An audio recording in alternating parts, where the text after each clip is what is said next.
الحليم الشكور يعلم خائنة الأعين وما تخفي الصدور أحمده وأشكره وأتوب إليه وأستغفره لا قاطع لمن يسله ولا نافع لمن يخذله يثيب على العمل القليل ويقبله ويحلم على العاصي ولا يعاجله الملائكة من خشيته مشفقون والعباد من عظمته وجلون وكل من في السماوات والأرض له قانتون يا رب هيئ لنا من أمرنا رشدا واجعل معونتك الحسنى لنا مددا ولا تكلنا إلى تدبير أنفسنا فالنفس تعجز عن إصلاح ما فسدا أنت الكريم وقد جهزت من أملي إلى أيادك وجها سائلا ويدا وأشهد أن لا إله إلا الله وحده لا شريك له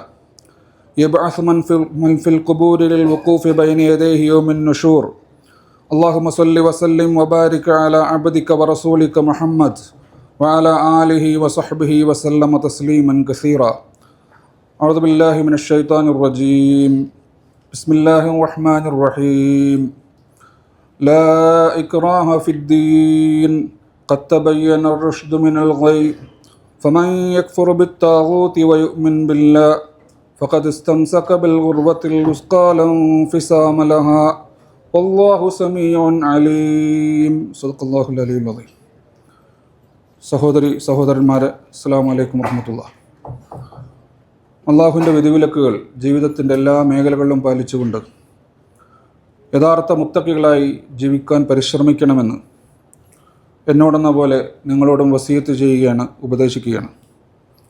തഖ്വ നിർഭരമായ ജീവിതം നയിച്ച് മുത്തഖികളാവുന്ന അവസ്ഥയിൽ മരണപ്പെട്ട് നാളെ അള്ളാഹുവിൻ്റെ അടുക്കൽ ജന്നാത്തുൽ ഫിർദൗസിൽ സിദ്ദീഖുകളുടെയും ശുഹദാക്കളുടെയും സ്വാലിഹുകളുടെയും കൂടെ ഒരുമിച്ച് കൂടാൻ റബ്ബ് സുബ്ഹാനഹു വ തആല നമുക്കേവർക്കും തൗഫീഖ് നൽകി അനുഗ്രഹിക്കുമാറാവട്ടെ. നമ്മൾ കേട്ട ഖുതുബയും പങ്കെടുത്ത ജുമയും റബ്ബ് സുബ്ഹാനഹു വ തആല നമ്മളിൽ നിന്ന് സ്വീകരിച്ച് അർഹമായ പ്രതിഫലം നൽകി അനുഗ്രഹിക്കുമാറാവട്ടെ. എല്ലാ പ്രയാസങ്ങളിൽ നിന്നും ബുദ്ധിമുട്ടുകളിൽ നിന്നും റബ്ബ് സുബ്ഹാനഹു വ തആല നമ്മെ ഏവരെയും കാത്തുരക്ഷിക്കുമാറാവട്ടെ. നമ്മുടെ എല്ലാ നല്ല ഉദ്ദേശങ്ങളും റബ്ബ് സുബ്ഹാനഹു വ തആല സഫലീകരിച്ചിരുമാറാവട്ടെ. രോഗികൾക്ക് അല്ലാഹു സുബ്ഹാനഹു വ തആല ഷിഫ നൽകി അനുഗ്രഹിക്കുമാറാവട്ടെ. മരണപ്പെട്ടവർക്ക് മഗ്ഫിറത്തും റഹ്മത്തും നൽകി അനുഗ്രഹിക്കുമാറാവട്ടെ. വെള്ളിയാഴ്ച ദിവസം സൂറത്തുൽ കഹ്ഫ് പാരായണം ചെയ്യുന്നത് പ്രവാചകൻ തിരുമേനി സല്ലല്ലാഹു അലൈഹി വസല്ലം നൽകിയിട്ടുള്ള പ്രധാനപ്പെട്ട ഒരു നിർദ്ദേശമാണ്. മൻ ഖറഅ സൂറത്തുൽ കഹ്ഫി യൗമൽ ജുമുഅത്തി അല്ലാഹു ലഹു മിനൻ നൂരി മാ ബൈനൽ ജുമുഅത്തൈൻ. വെള്ളിയാഴ്ച ദിവസം ആരെങ്കിലും സൂറത്തുൽ കഹ്ഫ് പാരായണം ചെയ്താൽ 2 ജുമുഅകൾക്കിടയിലുള്ള ദിവസങ്ങളിൽ അവൻ അള്ളാഹുവിൻ്റെ അടുക്കൽ നിന്നുള്ള പ്രത്യേകമായ പ്രകാശം നൽകപ്പെടുമെന്ന്. ഇന്ന് പള്ളിയിൽ വന്ന് അല്ലാതെയോ സൂറത്തുൽ കഹ്ഫ് ഓതി പൂർത്തിയാക്കിയ എല്ലാവർക്കും അല്ലാഹു സുബ്ഹാനഹു വ തആല ഈ നൽകപ്പെട്ട വാഗ്ദാനം പ്രതിഫലം നൽകി അനുഗ്രഹിക്കുമാറാവട്ടെ. എന്തിനാണ് വെള്ളിയാഴ്ച ദിവസം സൂറത്തുൽ കഹ്ഫ് പാരായണം ചെയ്യണം എന്ന് പ്രവാചകൻ തിരുമേനി സല്ലല്ലാഹു അലൈഹി വസല്ലം നിർദ്ദേശിച്ചത്? സൂറത്തുൽ കഹ്ഫിൽ വിശ്വാസിയുടെ ജീവിതത്തിന് ആവശ്യമായ വളരെ പ്രധാനപ്പെട്ട ചില നിർദ്ദേശങ്ങൾ ഉൾക്കൊള്ളുന്ന ധാരാളം സംഭവങ്ങളും കഥകളും ഗുണപാഠങ്ങളുമുണ്ട്. ഒരു മുസ്ലിം വ്യക്തി എന്ന നിലയിലും സമൂഹം എന്ന നിലയിലും മുസ്ലിം ലോകം എന്ന നിലയിലും നമ്മുടെ ജീവിതത്തിൽ അനിവാര്യമായി ഉണ്ടായിത്തീരേണ്ടുന്ന പ്രധാനപ്പെട്ട ഒരു മൂല്യമാണ് റുഷ്ദ് അഥവാ വിവേകം എന്നത്. അറിവ്, തിരിച്ചറിവ്, വിവേകം. ഇൽമ്, ഫഹ്മ്, റുഷ്ദ്. Information, knowledge, wisdom. ഈ 3 കാര്യങ്ങളും ഒരുമിച്ച് ചേരുമ്പോഴാണ് യഥാർത്ഥത്തിലൊരു വിശ്വാസി രൂപം കൊള്ളുന്നത്. തഖ്വയെക്കുറിച്ച് നമുക്കറിയാം, ഈമാനിനെക്കുറിച്ച് നമുക്കറിയാം, ഇഹ്സാനിനെക്കുറിച്ച് അറിയാം. പക്ഷെ നമ്മൾ ശ്രദ്ധിക്കാതെ പോകുന്നൊരു കാര്യമാണ് റുഷ്ദ്. സൂറത്തുൽ കഹ്ഫിലെ ഒട്ടനവധി സംഭവങ്ങളുടെ സന്ദേശം റുഷ്ദ് അഥവാ വിവേകം എന്നതാണ്. ذَلِكَ مِنْ آيَاتِ اللَّهِ مَنْ يَهْدِ اللَّهُ فَهُوَ الْمُهْتَدِ وَمَنْ يُضْلِلْ فَلَنْ تَجِدَ لَهُ وَلِيًّا മുർഷിദാ. അള്ളാഹുവാകുന്ന മുർഷിദായ ഒരു വലിയ മാർഗനിർദ്ദേശം നൽകുന്ന, വിവേകത്തോടുകൂടി മാർഗനിർദ്ദേശം നൽകുന്ന ഒരു വലിയൻ മുർഷിദ് ആർക്ക് ഉണ്ടായിട്ടില്ലയോ അവൻ ദുർമാർഗത്തിലകപ്പെട്ടു എന്നും അവന് സന്മാർഗം ലഭിക്കുകയില്ല എന്നുമാണ് സൂറത്തുൽ കഹ്ഫിലൂടെ അള്ളാഹു പഠിപ്പിച്ചത്. ഹിദായത്ത് എന്ന് പറയുന്നതാണ് യഥാർത്ഥത്തിൽ റുഷ്ദ് എന്ന് പറയുന്നത്. റുഷ്ദില്ലാതെ ഹിദായത്തില്ല, ഹിദായത്തില്ലാതെ റുഷ്ദില്ല. ഹിദായത്തിൽ ചലിക്കാൻ ഒരാൾ റാഷിദായി തീരണം. റുഷ്ദ് ലഭ്യമായി കഴിഞ്ഞാലാണ് ഒരാൾ മുഹ്തദി അഥവാ സന്മാർഗസ്ഥനായി തീരുക. അതുകൊണ്ടാണ് മൂസാ നബി അലൈഹി സ്വലാത്തു വസ്സലാം ഖിദർ അലൈഹി സ്വലാത്തു വസ്സലാമിയോട് ഈ കാര്യം ആവശ്യപ്പെട്ടതായി സൂറത്തുൽ കഹ്ഫ് പഠിപ്പിക്കുന്നത്. ഖിദർ അലൈഹി സ്വലാത്തു വസ്സലാമിയോട് മൂസാ നബി പറഞ്ഞു, ഖാല ലഹു മൂസ ഹൽ അത്തബഉക അലാ അൻ തുഅല്ലിമനി മിമ്മ ഉല്ലിംത റുഷ്ദ. മൂസ അദ്ദേഹത്തോട് ചോദിച്ചു, ഞാൻ അങ്ങയെ അനുഗമിക്കട്ടെയോ? അങ്ങ് പഠിപ്പിക്കപ്പെട്ടുള്ള വിവേകവും ജ്ഞാനവും താങ്കൾ എന്നെ പഠിപ്പിക്കുന്നതിന് വേണ്ടി. ഖിദർ അലൈഹി സ്വലാത്തു വസ്സലാമയുടെ കൂടെ മൂസാ നബി അലൈഹി സ്വലാത്തു വസ്സലാം നടത്തിയ യാത്ര സൂറത്തുൽ കഹ്ഫിൽ പരാമർശിക്കുന്നത് റുഷ്ദ് അന്വേഷിച്ചുകൊണ്ടുള്ള യാത്രയായിട്ടാണ് ഖുർആൻ പഠിപ്പിക്കുന്നത്. ഒരുപാട് കാലം ഇസ്ലാമികമായ ജീവിതം നയിച്ചതിൻ്റെ പേരിൽ പീഡിപ്പിക്കപ്പെട്ട ഒരു ഭാഗം ആളുകൾ ആ മതപീഡനത്തിൽ നിന്ന് രക്ഷപ്പെടാൻ വേണ്ടി ഗുഹയിൽ അഭയം പ്രാപിച്ച കഥ സൂറത്തുൽ കഹ്ഫിൽ പറയുന്നുണ്ട്. ഇലൽ കഹ്ഫി, അവർ ഗുഹയുടെ അകത്തേക്ക് പോയി അഭയം പ്രാപിച്ചു.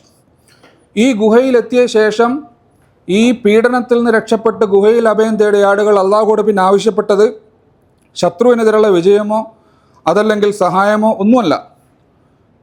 അവർ ഗുഹയിലെത്തിയിട്ട് ആവശ്യപ്പെട്ടത് റബ്ബന ആതിനാ മിൻ ലദുൻക റഹ്മതൻ വഹയ്യിഇ ലനാ മിൻ അംരിനാ റഷദാ, ഞങ്ങൾക്ക് റഹ്മത്തും റുഷ്ദും തരണമേ എന്നാണ് ഈ പീഡനങ്ങളിൽ നിന്ന് ഓടി രക്ഷപ്പെട്ട് ഗുഹയിൽ അഭയം തേടിയ ആളുകൾ പ്രാർത്ഥിച്ചത് എന്ന് സൂറത്തുൽ കഹ്ഫ് പഠിപ്പിക്കുന്നു. എന്താണ് യഥാർത്ഥത്തിൽ റുഷ്ദ് എന്ന് പറഞ്ഞാൽ? വിവേകമെന്ന് പറഞ്ഞാൽ അർ-റുഷ്ദു ഹുവ ഇസാബത്തു വജ്ഹിൽ ഹഖീഖ വഹുവ സദാദ് വഹുവ സൈറു ഫിൽ ഇത്തിജാഹി സഹീഹ്. കാര്യങ്ങളെ ശരിയായ രീതിയിൽ മനസ്സിലാക്കി ശരിയായ രീതിയിൽ അത് പ്രവർത്തിച്ച് ശരിയായ റിസൾട്ട് ഉണ്ടാക്കുന്നതിനാണ് റുഷ്ദ് എന്ന് പറയാം.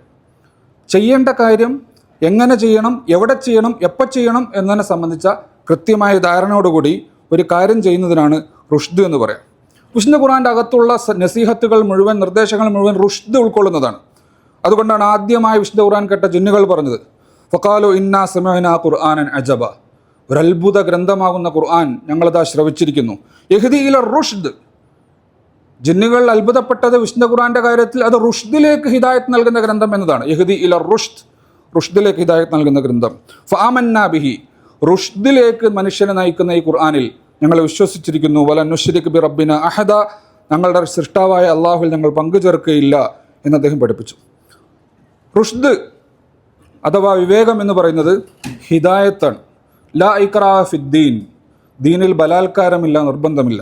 കത്തബയ്യന റുഷ്ദു മിനൽ ഗയ്, റുഷ്ദും വഴികേടും വേർതിരിഞ്ഞിരിക്കുന്നു. അപ്പോൾ റുഷ്ദിൻ്റെ വിപരീതമാണ് വഴികേടിൻ്റെ വിപരീതമാണ് റുഷ്ദ് എന്ന് പറയുന്നത്. അപ്പോൾ ഇസ്ലാം എന്ന് പറഞ്ഞാൽ അത് റുഷ്ദാണ്, വിവേകമാണ്. ഏറ്റവും വലിയ ദൈവാനുഗ്രഹമാണ് റുഷ്ദ് എന്ന് വിശുദ്ധ ഖുർആൻ പഠിപ്പിക്കുന്നു. വഖുൽ അസാ യഹ്ദിയനി റബ്ബി ലിഅഖ്റബ മിൻ ഹാദാ റഷദ, പറയുക എൻ്റെ നാഥൻ ഇതിനേക്കാൾ വിവേകപൂർണ്ണമായ ഒന്നിലേക്ക് എന്നെ നയിച്ചേക്കാം എന്ന് സൂറത്തുൽ കഹ്ഫ് നമ്മെ പഠിപ്പിക്കുന്നുണ്ട്. എങ്ങനെയാണ് റുഷ്ദിലേക്ക് നമുക്ക് എത്തിച്ചേരാൻ സാധിക്കുക? ഇന്ന സ്വലാഹൻ നഫ്സി വ തർബിയതിഹ വ തസ്കിയതിഹ ബിൽ ഖിയമി വൽ അഖ്ലാഖ് വൽ മസറിൽ ഉല്യ സബീലുർ റുഷ്ദ്. നിങ്ങൾക്ക് റാഷിദുകളാവാൻ സാധിക്കണമെങ്കിൽ, വിവേകശാലികളായി തീരാൻ സാധിക്കണമെങ്കിൽ നിങ്ങൾ ചെയ്യേണ്ടുന്ന കാര്യം സ്വലാഹുൻ നഫ്സ്, മനസ്സിനെ നന്നാക്കി എടുക്കുക എന്നതാണ്. നല്ല മനസ്സുള്ള ഒരാൾക്കല്ലാതെ റാഷിദാവാൻ സാധിക്കുകയില്ല. അപ്പോൾ തർബിയത്തിഹ, മനസ്സിനെ സംസ്കരിക്കുക എന്നതാണ്. ബിൽ ഖിയമി വൽ അഖ്ലാഖ്, നല്ല മൂല്യങ്ങളും നല്ല വാല്യൂകളും ഒക്കെ ഉൾക്കൊള്ളുന്ന കാര്യങ്ങൾ മുമ്പിൽ വെച്ചുകൊണ്ട്. അതുപോലെ തന്നെ വയ്യറോ സബീല റുഷ്ദില യത്തഖിദുഹു സബീല വയ്യറോ സബീല ഗൈ യത്തഖിദുഹു സബീല. വഴികേട് മാത്രം കണ്ടു കഴിഞ്ഞാൽ അതിനെ സ്വീകരിക്കുകയും റുഷ്ദ് കണ്ടാൽ അത് അവഗണിക്കുകയും ചെയ്യുന്ന ഒരു ഭാഗത്തെക്കുറിച്ച് ഖുർആൻ മുന്നറിയിപ്പ് നൽകിയിട്ടുണ്ട്. അതുകൊണ്ട് റുഷ്ദ് എന്ന് പറയുന്നത് അള്ളാഹുവിൻ്റെ വളരെ പ്രധാനപ്പെട്ട ഒരു നിയമത്താണ്. അതിനുവേണ്ടി പ്രവർത്തിച്ചാൽ പോരാ, പ്രാർത്ഥിക്കണം എന്ന് പ്രവാചകൻ തിരുമേനി സ്വല്ലല്ലാഹു അലൈഹി വസല്ലം പഠിപ്പിച്ചു. കാരണം റസൂലുള്ളാഹി സ്വല്ലല്ലാഹു അലൈഹി വസല്ലം യുഅല്ലിമുനാ അൻ നഖൂൽ, പ്രവാചകൻ തിരുമേനി സ്വല്ലല്ലാഹു അലൈഹി വസല്ലം നമ്മെ പഠിപ്പിച്ചിട്ടുണ്ട്. എന്താ പഠിപ്പിച്ചത്? അല്ലാഹുമ്മ ഇന്നി അസ്അലുക സബാത ഫിൽ അംരി വഅസ്അലുകൽ അസീമത അലർ റുഷ്ദി വഅസ്അലുക ശുക്ര നിഅമതിക വഹുസ്ന ഇബാദതിക. ഈ പ്രാർത്ഥന പതിവാക്കാൻ പ്രവാചകൻ തിരുമേനി സ്വല്ലല്ലാഹു അലൈഹി വസല്ലം പഠിപ്പിച്ചിട്ടുണ്ട്. റബ്ബനാ ആതിനാ മിൻ ലദുൻക റഹ്മതൻ വഹയ്യിഇ ലനാ മിൻ അംരിനാ റഷദ എന്നത് നിത്യമായി പ്രാർത്ഥിക്കാൻ പ്രവാചകൻ തിരുമേനി പഠിപ്പിച്ചിട്ടുണ്ട്. അല്ലാഹുമ്മ ഹബ്ബിബ് ഇലൈനൽ ഈമാന വസയ്യിൻഹു ഫീ ഖുലൂബിനാ വകർരിഹ് ഇലൈനൽ കുഫ്ര വൽ ഫുസൂഖ വൽ അസ്യാന വജ്അൽനാ മിനർ റാഷിദീൻ. പടച്ചവനെ ഞങ്ങളെ റുഷ്ദുള്ളവരാക്കി തീർക്കണമേ എന്ന് പഠിപ്പിക്കാൻ വേണ്ടി വിശുദ്ധ ഖുർആൻ പഠിപ്പിച്ചിട്ടുണ്ട്. വിവേകമുള്ള ഒരു സമുദായം അവർ വിജയത്തിൽ നിന്ന് പാഠം പഠിക്കുന്നത് പോലെ പരാജയങ്ങളൊന്നും പാഠം പഠിക്കും എന്നതാണ് പ്രത്യേകത. ദുരന്തങ്ങൾ നേരിട്ടുള്ള ഈ സമുദായം വിവേകമുള്ള ഒരു സമുദായമാണെങ്കിൽ അവർ ശത്രുക്കളെ പഴിചാരുക മാത്രമല്ല, ഈ പ്രശ്നങ്ങളെ മറികടക്കാനുള്ള പ്രതിസന്ധി മറികടക്കാനുള്ള വഴികളെക്കുറിച്ച് ആലോചിക്കാനുള്ള ഒരവസരമായി ഈ പരാജയങ്ങളെ, ഈ നഷ്ടങ്ങളെ അവർ കണക്കാക്കും. ശത്രുവിന് തൽക്കാലമായി ലഭിക്കുന്ന മേൽക്കൈ അത് ശാശ്വതമല്ല എന്ന് ഖുർആൻ പറയുന്നു. ലാ യഗുർറന്നക തഖല്ലബുല്ലദീന കഫറൂ ഫിൽ ബിലാദ്. ശത്രുക്കൾ ഈ ഭൂമിയിൽ ഇങ്ങനെ സന്തോഷിച്ച് വിഹരിച്ച് വിജയശ്രീലിതരായി പോകുന്നത് കണ്ടിട്ട് നിങ്ങളാരും സ്വയം വഞ്ചിതരായി തീരണ്ട. മതാഉൻ ഖലീൽ, 2027 വരെയുള്ളൂ ഈ കാട്ടിക്കൂട്ടൽ, അതോടുകൂടി അത് അവസാനിക്കും. സുമ്മ മഅ്വാഹും ജഹന്നം, എന്നിട്ട് ഇവരെല്ലാം പോകേണ്ടത് നരകത്തിലാണ്. പാവപ്പെട്ട മനുഷ്യരുടെ നെഞ്ചിലേക്ക് വെടിയുതിക്കുന്ന, ഭക്ഷണത്തിന് വേണ്ടി അസ്ഥികൂടങ്ങളെ പോലെ കാത്തു നിൽക്കുന്ന, പച്ച മനുഷ്യരുടെ നെഞ്ചിലേക്ക് ബൂട്ടിട്ട് ചവിട്ടുന്ന, ബയനറ്റിട്ട് ചവിട്ടുന്ന, ബോംബിടുന്ന, ടാങ്ക് ഉപയോഗിച്ചുകൊണ്ട് വെടിവെക്കുന്ന മഅ്വാഹും ജഹന്നം. ഇവർ മുഴുവൻ നാളെ പോകാനുള്ള നരകത്തിലേക്കാണ്. അപ്പോൾ ബിഅ്സൽ മിഹാദ്, ഇത് എത്ര മോശപ്പെട്ട സ്ഥലമാണ് എന്ന് വിശുദ്ധ ഖുർആൻ പഠിപ്പിക്കുന്നുണ്ട്. അതുകൊണ്ട് ഈ പരാജയങ്ങൾ, ഈ വംശഹത്യ, ഈ പട്ടിണി മരണങ്ങൾ, ഈ കൊലവിളികൾ, ഇസ്ലാമിക സമൂഹത്തിനെതിരെയുള്ള ഹീന നിലപാടുകൾ, ഇത് മുസ്ലിം സമൂഹത്തിന് ആത്മപരിശോധനക്കുള്ളൊരു അവസരമാണ്. ഇന്നഹാ ഫുർസത്തുൻ ലി ഉമ്മത്തിൽ ഇസ്ലാം ഉമൂമൻ ലി മുഹാസബത്തിൻ നഫ്സ്. ഫലസ്തീനിലെ 2 മില്യൺ മനുഷ്യരെ ഈ തരത്തിൽ 2 വർഷമായി ഇങ്ങനെ പീഡിപ്പിച്ചുകൊണ്ടിരിക്കുകയും അതിനെതിരെ ആർക്കും ഒന്നും ചെയ്യാൻ സാധിക്കാതിരിക്കുകയും ചെയ്യുന്ന ഈ ദുരന്ത പര്യാവസ്ഥയായ ഈ നിമിഷങ്ങൾ, ഈ ദിനരാത്രങ്ങൾ, ഇത് നമ്മുടെ മുമ്പിൽ വന്നെത്തുമ്പോൾ മുസ്ലിം ഉമ്മത്തിനെ സംബന്ധിച്ചിടത്തോളം ആത്മപരിശോധന നടത്തണം. നമ്മുടെ സഹോദരന്മാർ ദുരന്തമുഖത്ത് നിലവിളിക്കുന്നത് നമ്മൾ കേൾക്കുന്നു.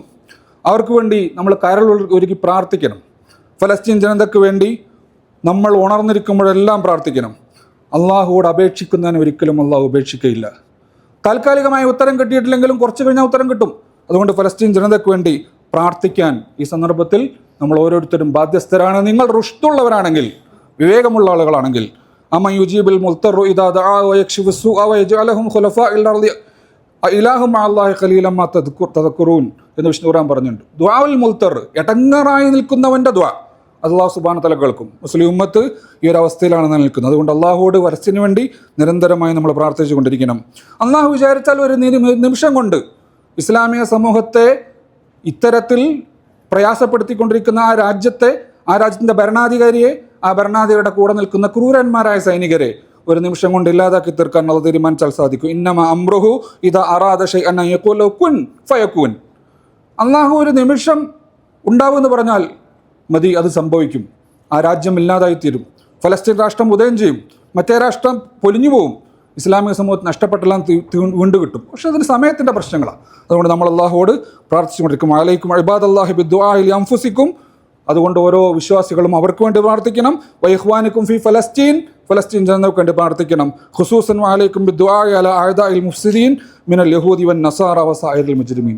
ജൂതന്മാരും ക്രിസ്ത്യാനികളും കൈകോർത്തുകൊണ്ട് ഇസ്ലാമിക സമൂഹത്തിനെതിരെ നടത്തിക്കൊണ്ടിരിക്കുന്ന ഈ ക്രൂരമായ ഈ നടപടിക്രമങ്ങൾക്കെതിരെ നിരന്തരമായി നമ്മൾ പ്രാർത്ഥിക്കണം. ഖാല സല്ലല്ലാഹു അലൈഹി വസല്ലം ലൈസ ശൈഉൻ അക്രമ അലല്ലാഹി മിന ദുആ. വിശ്വാസിയുടെ ഏറ്റവും വലിയ ആയുധം എന്ന് പറയുന്നത് പ്രാർത്ഥനയാണ്. പ്രവാചകൻ തിരുമേനി സ്വല്ലല്ലാഹു അലൈഹി വസല്ലം പഠിപ്പിച്ചു, മല്ലം യസ്അലില്ലാഹി യഗ്ളുബ അലൈഹി. നിങ്ങൾ അള്ളാഹുവോട് പ്രാർത്ഥിച്ചിട്ടില്ലെങ്കിൽ അള്ളാഹു നിങ്ങളോട് ദേഷ്യപ്പെടും. നിങ്ങൾ അള്ളാഹുവോട് ആവശ്യപ്പെട്ടില്ലെങ്കിൽ അള്ളാഹു നിങ്ങളോട് ദേഷ്യപ്പെടും. അവിടെ നിരന്തരമായി അള്ളാഹുവോട് നമ്മൾ പ്രാർത്ഥിക്കേണ്ടുന്ന സന്ദർഭമാണ്. അള്ളാഹു സുബ്ഹാനഹു വ തആല ഫലസ്തീൻ ജനതയുടെ പ്രയാസങ്ങൾക്ക് ഒരു അറുതി ഉണ്ടാക്കി തരുമാറാവട്ടെ. ഫലസ്തീൻ രാഷ്ട്രം നിലവിൽ വരികയും ആ രാജ്യത്തിൻ്റെ പ്രയാസങ്ങളെല്ലാം പരിഹരിക്കപ്പെടുകയും ചെയ്യുന്നത് കൺകുളിർക്കെ കണ്ടുകൊണ്ട് നമുക്ക് തന്നെ അള്ളാഹുലേക്ക് യാത്ര പോകാൻ അള്ളാഹു തൗഫീഖ് നൽകി അനുഗ്രഹിക്കുമാറാവട്ടെ. അവരിൽ വിശക്കുന്നവർക്ക് അള്ളാഹു സുബ്ഹാനഹു വ തആല ഭക്ഷണം എത്തിച്ചു കൊടുക്കുമാറാവട്ടെ. അവരിൽ ദാഹിച്ചു കൊണ്ടിരിക്കുന്നവർക്ക് അള്ളാഹു സുബ്ഹാനഹു വ തആല വെള്ളം എത്തിച്ചു കൊടുക്കുമാറാവട്ടെ. മണ്ണും സെൽവയും കൊണ്ട് ഇസ്രായേൽ സമൂഹത്തെ രക്ഷിച്ച പടച്ചവൻ ഫലസ്തീൻ ജനതയ്ക്ക് അന്നവും വെള്ളവും എത്തിച്ചു കൊടുക്കുമാറാവട്ടെ. അവരുടെ ദുരിതങ്ങൾക്ക് അറുതി വരുത്തുമാറാവട്ടെ. അവരെ നശിപ്പിക്കാനും അവരെ ഇല്ലായ്മ ചെയ്യാനും വേണ്ടി ശ്രമിക്കുന്ന ശത്രുക്കൾ അല്ലാഹു സുബ്ഹാനഹു വ തആല ഇല്ലായ്മ ചെയ്യുമാറാവട്ടെ. ആ രാജ്യത്തെ അല്ലാഹു സുബ്ഹാനഹു വ തആല കൈകാര്യം ചെയ്യുമാറാവട്ടെ. ആ രാജ്യത്ത് നൽകുന്ന പൈശാചിക ശക്തികളെ അല്ലാഹു സുബ്ഹാനഹു വ തആല നേരെ ഇടപെട്ടുകൊണ്ട് അവരെ ഇല്ലായ്മ ചെയ്ത് മുസ്ലിം സമൂഹത്തിന് ആശ്വാസം നൽകാൻ അനുഗ്രഹിക്കുമാറാവട്ടെ. ഫലസ്തീനിൽ സന്തോഷത്തിൻ്റെ ചിരിക്കുന്ന വാർത്തകൾ കേൾക്കാൻ റബ്ബ് സുബ്ഹാനഹു വ തആല നമുക്ക് തൗഫീഖ് നൽകാൻ അനുഗ്രഹിക്കുമാറാവട്ടെ.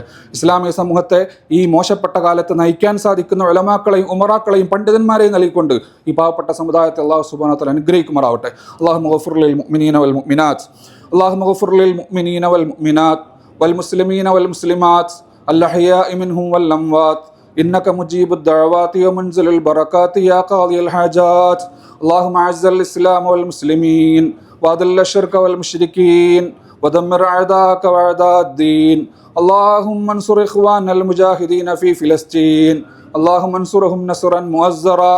اللهم افتح لهم فتحا مبينا. اللهم عليك باليهود المجرمين. اللهم حرر المسجد الأقصى من اليهود المعتدين. اللهم وفقنا للصلاة في مسجد الأقصى قبل الممات يا رب العالمين. اللهم إنك تعلم ذنوبنا فاغفرها يا غافر المذنبين. اللهم إنك تعلم أمراضنا فاشفها يا شافي الأمراض. اللهم إنك تعلم حاجاتنا فاقضها يا قاضي الحاجات. اللهم لا تدع لنا ذنبا إلا غفرت، ولا دينا إلا قضيت، ولا كربة إلا نفست، ولا مريضا إلا شفيت، ولا ميتا إلا رحمت، ولا ولدا إلا أصلحت، ولا مترددا إلا ثبت، ولا مجاهدا إلا نصرت، ولا مهاجرا إلا آويت، ولا حاجة من حوائج الدنيا والآخرة إلا قضيتها يا رب العالمين. ربنا آتنا في الدنيا حسنة وفي الآخرة حسنة وقنا عذاب النار. اللهم اغفر لنا ذنوبنا ولوالدينا ولوالد والدينا رب ارحمهم كما ربونا صغارا. اللهم ربنا هب لنا من أزواجنا وذرياتنا قرة أعين واجعلنا للمتقين إماما. اللهم اجعل جمعنا هذا جمعا مرحوما، وتفرقنا من بعده تفرقا معصوما، ولا تجعل فينا ولا منا ولا حولنا شقيا ولا مطرودا. ربنا تقبل منا إنك أنت السميع العليم، وتب علينا إنك أنت التواب الرحيم، واغفر لنا يا غافر المذنبين، وارحمنا بأنواع رحمتك يا أرحم الراحمين. صلى الله تعالى وسلم على خير خلقه سيدنا محمد وآله وصحبه أجمعين. سبحان ربك رب العزة عما يصفون، وسلام على المرسلين، والحمد لله رب العالمين. السلام عليكم ورحمة الله.